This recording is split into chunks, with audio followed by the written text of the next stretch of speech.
Today, off the plan or off the planet?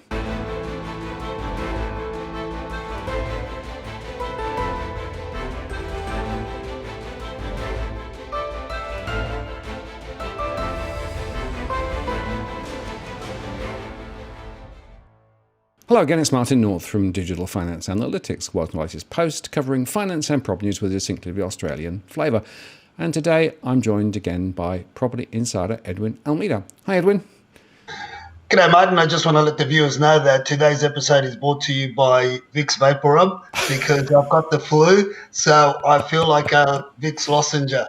I've got Vicks all over me, so I'm a little bit groggy and nasally, so I hope that's all right. I wondered what the whiff was in the background. Skype's pretty amazing. Vicks Vapor Rub. Don't forget, when you ask for Vicks Vapor Rub at your chemist, do tell them Obi-Wan sent you. Very good. Now, off the plan, Ralan collapsed a couple of weeks ago, right? And that put around 3,000 partly constructed or completed units across Australia basically on notice that they may not get completed. And I understand now that essentially quite a few of those who put those deposits in may well actually lose them. So what can you tell us about Ralan, but more specifically about off the plan, and when it goes wrong, why does it go wrong, and what are the implications? Well, a typical deposit is held in trust, Martin, with regard to your, whether it be 5%, 10% deposit. It is held in the trust account by the agent, the solicitor. Some conveyancers also hold trust accounts. And if you look at it historically, when the 10% deposits were provided to agencies or even solicitors for that matter to be left in trust for a period of 18 months, 2 years, for however long it took to sell the units or until the builder, developer was able to obtain construction finance and get on with their job. And that was also, those monies were also invested. And we have to individually account for them and invest for them. Now, this is a little bit what your viewers need to understand with this project.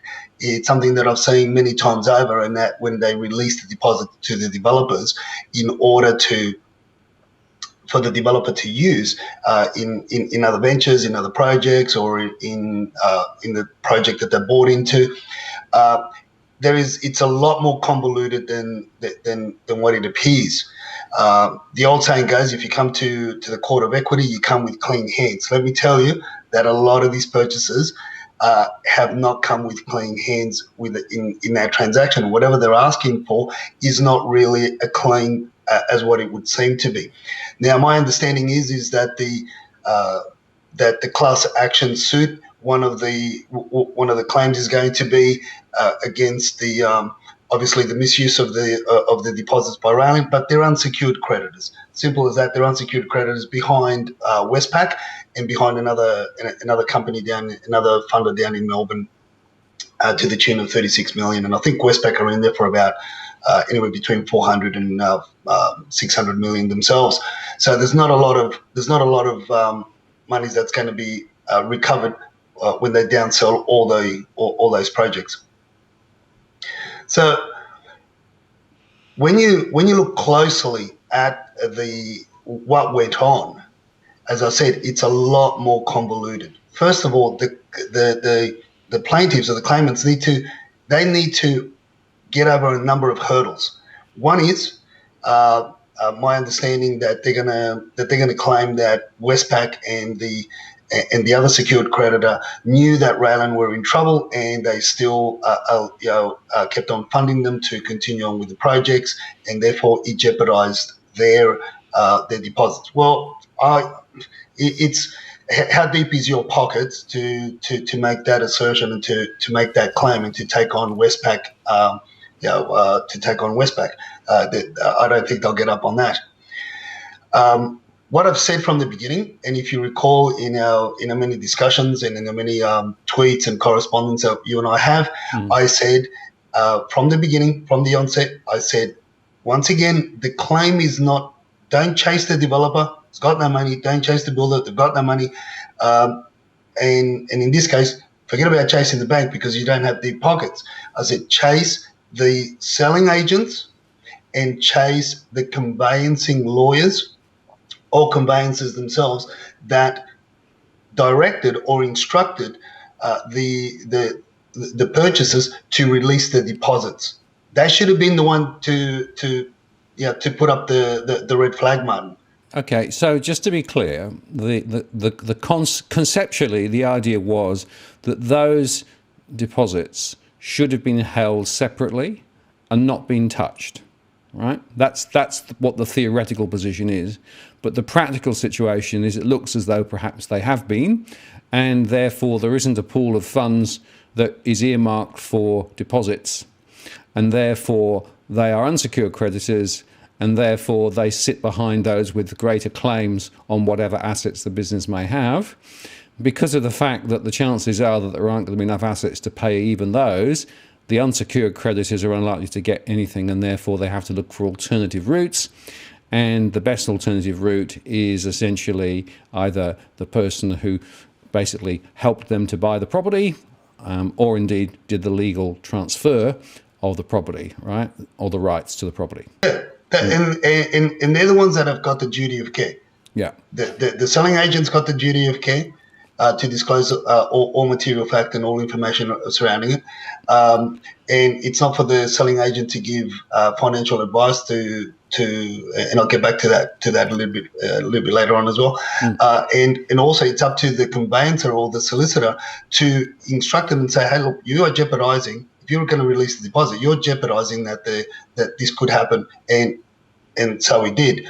Now, the thing is that here, Martin, is what we've got to understand is we have a group of people that the majority of the claimants are selling agents that work for Raylan themselves. So, and they're the ones that have also instigated new purchasers or their colleagues, family, friends, overseas, whatever the majority were Asian buyers, and they're the ones that instigated. And look, this isn't new, Martin. This isn't new.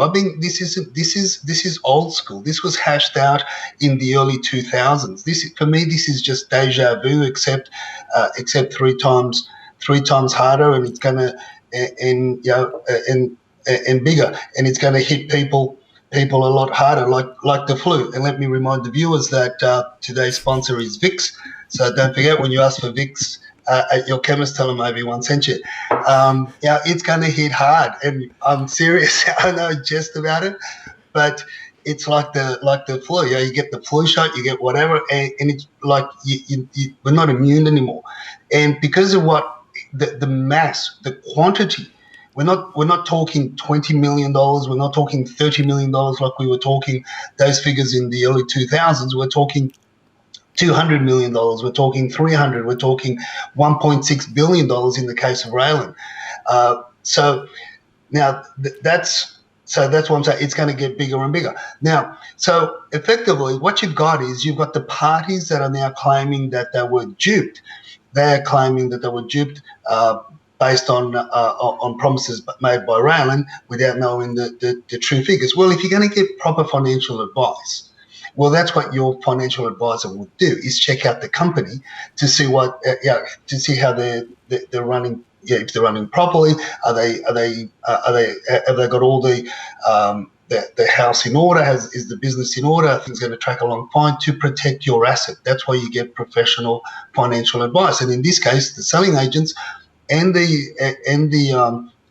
conveying solicitors or conveyancers obviously have crossed those boundaries, which they shouldn't have, and they should have been looking and protecting their clients. But as I said, there's a lot more behind the story, and it's called greed.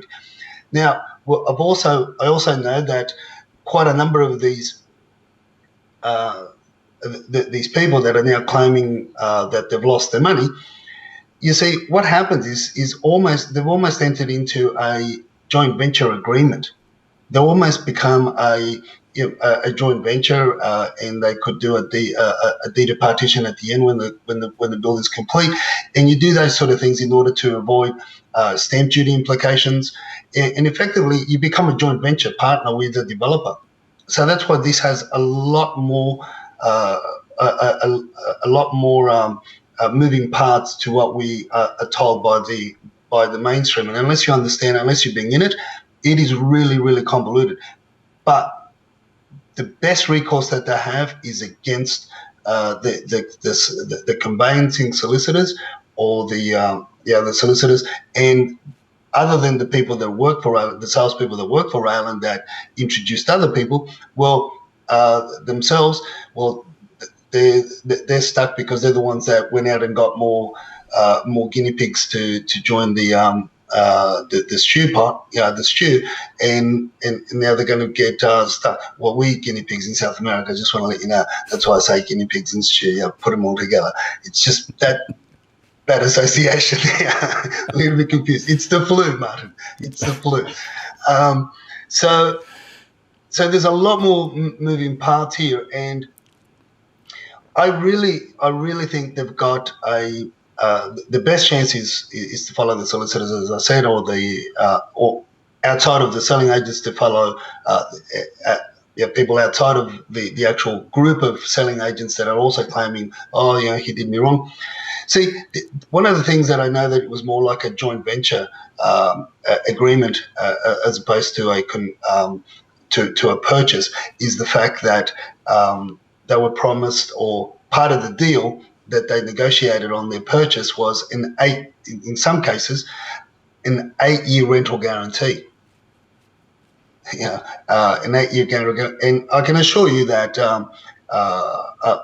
they also had. I haven't seen the contracts. I haven't seen the deeds of agreement attached to those contracts. I haven't seen how it all worked out, but I'm just going by information that's been given to me. But I can assure you that based on all the stuff that I've seen over the years, that there would also be some type of a discount or a deed of petition at the end in order not to pay the stamp duty as well. But they're in a world of trouble. I think the whole railing thing is going to drag out, and then at the end, everybody's really needs to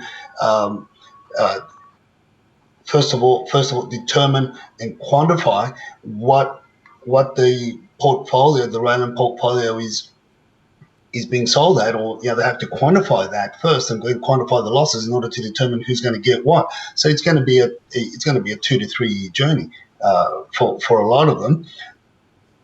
But the other avenue, as I said, I think the other avenue has a lot more legs and has a lot more potential.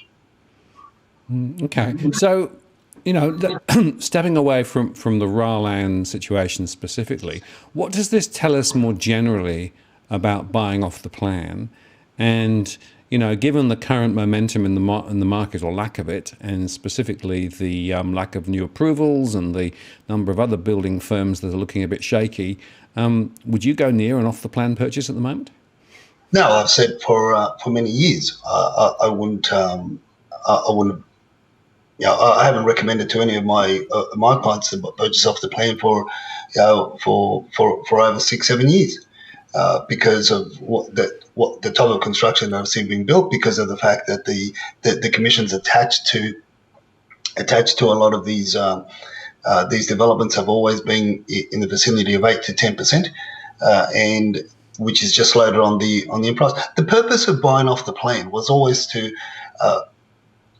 assist a developer, assist a builder in obtaining the construction funding, but you bought in at today's price. What a lot of the people have been doing, have been buying for the last 9-10 years. They've been buying at future prices, so at inflated future prices, and that's where they've come unstuck. And sooner than later, that gravy train was going to come to an end. And this is why a lot of these people that are now claiming, and these are from my internal sources, these people that are claiming that the developer did them wrong and everything, really, and yet you went out and put your name down to 2 apartments, 3 apartments. I mean, it's all convoluted. But buying off the plane, we do have regulations. We do have statutory obligations in terms of holding deposits. There are certain things. I'm not saying every development's bad. I'm not saying every developer's bad or every builder's bad. No, I haven't. That's not what I'm saying. You and I just talk about current events and what's happening. But that's why I say research and research and research. Research the previous development that builder has built. Research the longevity of the building. Has it proven over time that it can withstand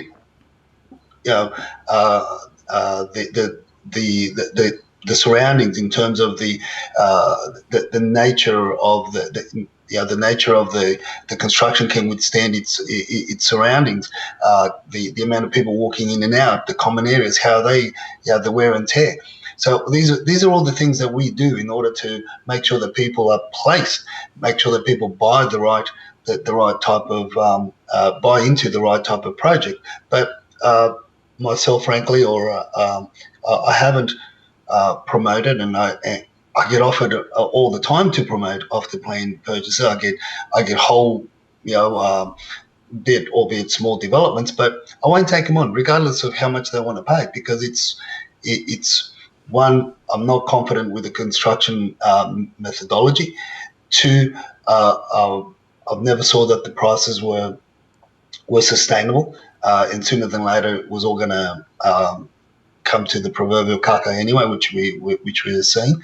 And three, I also knew that there were going to be mid-tier development companies, and predominantly the smaller development companies were always going to come into strife, because sooner than later, as the market turns, the banks are going to start withholding a lot more funding in terms of the construction, and this is where things get hairy, and this is where deposits get held up. But the other protection that if you are going to buy off the plan, and if the construction is going to take more than 3 months, be it and I say more than 3 months, and be it 6 months, 12 months, 18 months, there's a thing called deposit bonds. Yeah, it's a bank guarantee. At least you're more secure. At least you're not forking out cash as such. You're buying a deposit bond for $1,500 to $2,500. Will have a length of time you require that bank guarantee, and that's how you secure the physical cash as well. But more so, it's the statutory obligations by way of the agencies, the agents, and the solicitors and conveyancers to hold that money in trust. And so that's an interesting point, right? Because essentially the bank-backed deposit bond, right, gives effectively the same security once the property has been effectively finished, right? So you can then go on and transact. But of course, it doesn't give the builder free cash in the same way, does it? I mean, assuming that they actually effectively break the rules. So quite often, my understanding is that particular availability of those bank-backed bonds aren't often spoken about, because they're actually of less advantage to the builders. Yeah, they're a less advantage to the builders, and they're also less advantage to the marketing companies that are selling off the plant. Because let me tell you something: when there's a purchase or a sale, an off the plant sale, the marketing spruiker, I don't even classify them as real estate agents, more so the spruiker, but they carry a real estate agent's license. They get up to anywhere from 30 to 50% of the commission up front on the sale. And so this is another thing that these people from Raylan have to overcome as well, because a lot of these people, these selling agents, were giving, I don't know the amounts, I'm being told anywhere between 30 and 50% up front, and that's a lot of money. And that's a lot of money that you earn, because as a real estate agent or as somebody selling property, it's a long time in between drinks. If you're going to be waiting until the development is completed, it could take 3 years, could take 4 years. Now, in this case, well, it's never going to be completed. So, but you'd find that the agencies, the agents outside of the rail and salespeople, perhaps even the rail and people got a bonus. They would have got anywhere between 30 and 50% of the commission up front, and that commission would have been around the anywhere between $40,000 and $60,000. So and that's hence the push for these to sell to the overseas market, because they're more used to buying off the plan overseas as well. I spent a bit of time in Singapore. I travel around and I look at. I actually know a number of agents in the Asian.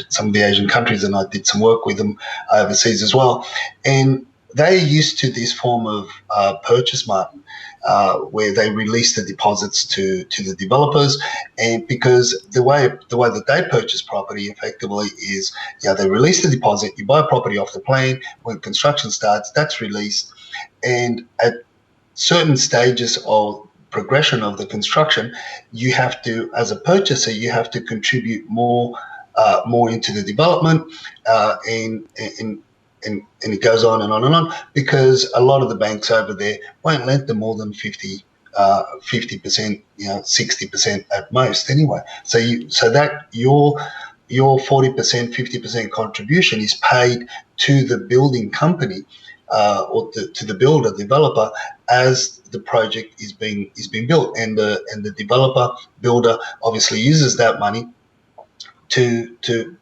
build the apartments.